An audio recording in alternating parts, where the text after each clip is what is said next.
Kata Rasulullah SAW, tidak beriman kalian, tidur dalam keadaan kenyang. Orang di sekitar masih ada yang kelaparan. Gitu. Mas Adit, ini pandemi sekarang gimana? Pengaruh nggak? Oh, nggak ada pengaruh sama sekali. Nggak ada pengaruh? Tapi di mana restoran yang benar-benar untuk mencari keuntungan, restoran berbayar lah.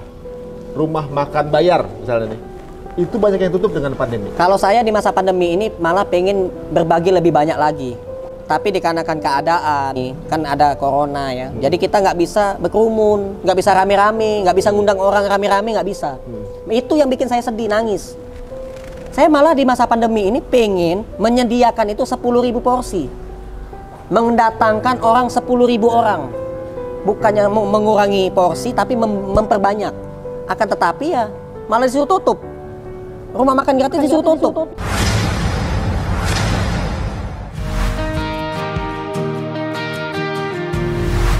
Luar biasa ya. Mas Adit sendiri kalau orang pernah nanya ya ke Mas Adit nggak takut miskin? Apa Mas Adit mungkin sekarang, kalau menurut Mas Adit sendiri sekarang, apakah Mas Adit ini udah kaya? Jadi saya ini kan manusia. Bagaimana mungkin diri saya ini takut miskin ketika ingin melakukan suatu kebaikan dicintai oleh Allah. Sedangkan diri saya ini diciptakan oleh Zat yang Maha Kaya. Jangan kita merasa takut miskin, takut rugi ketika ingin melakukan suatu kebaikan. Sedangkan rasa khawatir, rasa takut itu datangnya dari setan. Setan itu tugasnya nakut-nakutin manusia. Biar kita ini tidak sedekah, biar kita itu tidak melakukan kebaikan, biar kita itu tidak nolong orang. Kita ini manusia. Manusia itu baru lahir ditolong orang. Meninggal dunia ditolong orang. Siapa yang nolong? Dukun beranak, bidan, perawat, dokter. Baru lahir ditolong orang. Ketika kita meninggal dunia, siapa orangnya? Tukang gali jenazah, tukang masangin kain kafan, tukang masangin kain kapan, gitu. Mandiin jenazah, gitu. Tukang gali kubur, ditolong orang. Jadi kalau semasa hidup kita tidak nolong orang, apa kata malaikat nanti? Nauzubillah min dzalik, keterlaluan manusia nih. Baru lahir ditolong orang, meninggalnya ditolong orang, semasa hidup tidak mau nolong orang. Padahal banyak sekali hadis-hadis yang pernah disampaikan para ustadz, kiai, habib, ulama. Khairun nas anfa'ahum linnas. Sebaik-baik manusia itu adalah manusia yang banyak memberi manfaat untuk orang lain. Ini semasa hidupnya nggak sama sekali ngasih manfaat. Ada orang miskin, cuek aja.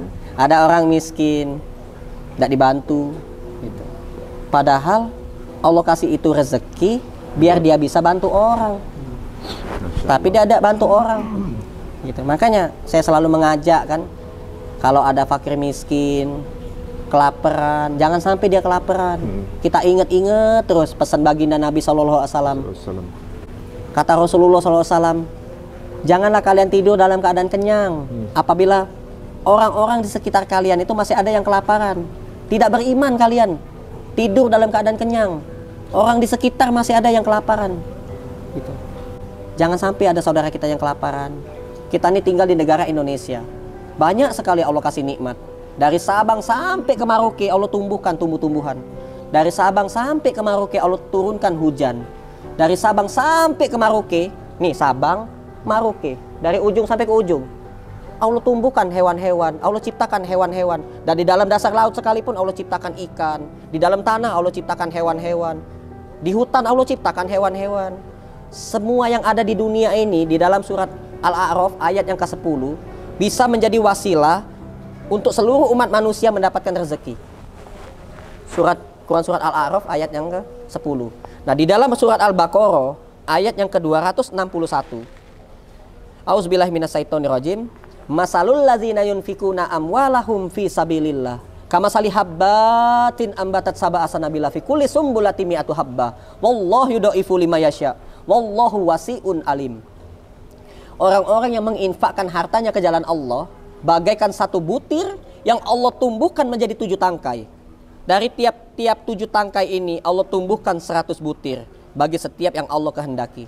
Sungguh Allah maha luas, maha mengetahui. Jadi kalau kita sedekah 1.000 rupiah, Allah ganti 700 kali lipat. Sedekah 1.000 rupiah, Allah kasih rezeki 700.000 rupiah. Jadi tidak habis-habis duitnya. Ya. Bisa sedekah 700 kali malah. Sepakat. Gara-gara sedekah sekali bisa sedekah 700 kali. Dia sedekah 1 juta, Allah kasih lipat ganda 700 kali, jadi 700 juta. Yang tadinya duit sejuta itu bisa dapet ya HP ya, HP yang Android yang harga sejuta kan dapat kan? Nah, gara-gara disedekahin bisa beli mobil 700 juta. Gara-gara disedekahin. Tuh mobil nanti ya bisa jadi kendaraan di surga. Insya Allah. Insya Allah, yakin. Siapa tahu dikasih juga kesehatan nilainya terus juta misalnya kan, masih sehat, masih bisa jalan kemana-mana. Ini luar biasa teman-teman. Yakin. Ini pola-pola yang mungkin nggak masuk di logika manusia ya, tapi ini polanya Allah. Nggak ada orang sedekah itu jadi miskin. Belum pernah ketemu saya tuh sedekah itu jadi miskin. Mas Adit ini tadinya nggak punya apa-apa, sedekah dikayakan sama Allah. Ini luar biasa. Mas Adit, ini pandemi sekarang gimana? Pengaruh nggak? Oh, nggak ada pengaruh sama sekali. Nggak ada pengaruh. Tapi di mana restoran yang benar-benar untuk mencari keuntungan, restoran berbayar lah, rumah makan bayar misalnya nih, itu banyak yang tutup dengan pandemi. Kalau saya di masa pandemi ini malah pengen berbagi lebih banyak lagi. Tapi dikarenakan keadaan ya di negara kita ini kan ada corona ya, jadi kita nggak bisa berkerumun, nggak bisa rame-rame, nggak bisa ngundang orang rame-rame, nggak bisa. Itu yang bikin saya sedih, nangis. Saya malah di masa pandemi ini pengen menyediakan itu 10.000 porsi, mendatangkan orang 10.000 orang. Bukannya mengurangi porsi tapi memperbanyak. Akan tetapi ya malah disuruh tutup. Rumah makan gratis disuruh tutup. Bukannya dikasih ini apa tuh? Izin biar kita bisa berbagi lebih banyak, apa dibantu dikembangkan lah rumah makan gratis. Malah disuruh tutup. Saya nggak mau tutup, saya bilang. Nangis saya. Ngomong saya di media sosial. Ya saya kemarin lihat itu tutup iya, rumah makan gratis. Disuruh tutup, saya nggak mau tutup. Saya tuh nggak minta apa-apa. Saya tuh nggak pernah ngajuin proposal, nggak pernah. Minta sumbangan nggak pernah, ke pemerintah nggak pernah, demi Allah. Saya nggak pernah naruh kotak infak aja, nggak pernah di rumah makan gratis. Minta sumbangan kotak infak, ya yang makan-makan, sini infak, nggak pernah. Gitu. Saya dapat izin, bisa bantu-bantu orang, itu saya udah bahagia banget, udah bersyukur banget saya. Karena saya nggak dapat rezeki dari situ, enggak. Saya nyari rezeki itu dari Allah, betul-betul murni gitu. Lihatlah air Zam-Zam itu, semakin banyak orang minum, ya, semakin banyak juga Allah keluarkan. Tapi semakin sedikit yang minum, lama-lama bisa kering itu.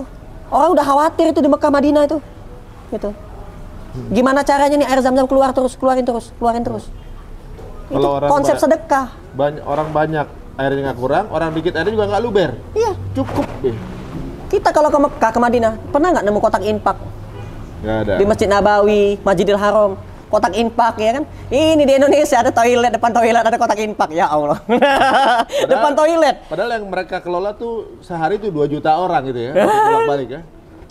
Ya Allah. Gelasnya bagus-bagus ya. Kalau kita mau minum air Zam-Zam, Masya Allah ini gelasnya bagus. Habis diminum sekali dibuang ke tong sampah. Gitu. Sekali pakai. Ini boro-boro. Gitu kan? Aduh, ini jelek banget sih sebenarnya teman-teman ya. Ini sebuah konsep untuk sebagai seorang muslimin yang luar biasa keimanannya, menurut saya ini level up ya. Levelnya beda nih. Pola-pola yang saya pernah dengar ini di luar dari pola itu gitu ya. Dan ini ibaratnya pola yang saya dengar konsep dari para ustadz, beliau menjalankan langsung. Makanya saya rasa bahwa beliau ini udah menjalankan sesuatu yang dijalankan para ustadz. Saya juga manggilnya ustadz sebenarnya. Baru ketahuan beliau ini belakangan ini dari obrolan kita di awal adalah sebagai manusia biasa. Setelah akhirnya baru ketahuan kapasitas beliau sebenarnya memang orang berilmu. Aduh, jadi menurut saya ini mungkin teman-teman semua mudah-mudahan menginspirasi ya. Lagi banyaknya mungkin kalau kita di sosial media semua tangannya meminta gitu. Tapi beliau mungkin bisa ikutan di antara orang-orang itu. Dia memilih untuk berada di tangan yang di atas. Kalau gitu sama-sama teman-teman untuk jadi yang tangan di atas nggak perlu jadi orang kaya. Asal punya niat dan mentalnya, mindsetnya kaya ya Ustadz ya. Ustadz ini dicukupkan sama Allah. Ini saya ngiri nih. Ini ada amalan apa yang beliau jalankan, yang beliau sembunyikan hanya urusannya beliau sama Allah aja. Ini pada sesuatu yang dijalankan sama beliau yang kemudian itu ketemu satu kanal khusus di mana Allah mengabulkan doa-doanya secara beruntun satu persatu. Walaupun harus melewati beberapa kesabaran ya, harus menunggu berapa bulan segala, ditunggu effortnya dan kita lihat. Ya Allah ya Rabb, semua yang diminta. Terus saya langsung teringat ada satu kejadian nyata juga nih Ustaz. Ada apa namanya? Jemaah salah satu ustadz ini, dia ini anaknya kepentok, tengkuknya berdarah, keluar darah, pendarahan besar gitu, sampai orang tuanya tuh panik, gitu kan, panik segala macam. Dia bilang sama ustadznya kalau selama ini saya udah berada di jalan dakwah Ustadz. Iya. Saya sebagai penggerak dakwah, dan pasti diberikan cobaan seperti ini. Kalau anak saya ini anak satu-satunya yang saya sayang banget gitu kan. Kenapa kasih cobaan seperti ini? Jangan dulu sama Allah, pasti ada rencana baik katanya gitu kan. Iya. Sampai dia kalau nggak salah dia kendaraannya diinfakkan gitu, supaya anaknya cepat sembuh. Masya Allah. Akhirnya proses kesembuhan mulai membaik, anaknya dari pendarahan dari tekuk pendarahan ini kan banyak aliran darahnya tuh. Iya. Disembuhkan, mulai sembuh. Kemudian pas ada saat berapa waktu kemudian ngomong tuh orang tuanya ngomong, mama gitu kan, nangis itu orang tuanya. Iya. Nangisnya kenapa? Karena selama ini sebenarnya anaknya nggak bisa bicara. Jadi anak itu sebenarnya punya ya disabilitas untuk nggak bisa ngomong. Ternyata dengan jatuh itu berdarah-darah segala macam, setelah sembuhnya malah bisa mama, nangis orang tuanya. Jadi sebenarnya cuma disuruh husnuzan sama Allah ya. Ya Allah, beri Prasangka baik. Bener, Masya Allah. Masya Allah. Dengar lagi dari Ustadz, aduh luar biasa nih. Kita makin merasa jelek. Teman-teman kayaknya nih nggak cukup untuk sekali pembicaraan sama beliau nih. Kayaknya saya ada rencana mau ikutan deh ke tempatnya beliau suatu saat nanti untuk ke Amin. lihat bagaimana gerakannya. Saya mau tanya nih, Ya. awalnya dengan perjuangan tadi, sekarang udah berapa cabang?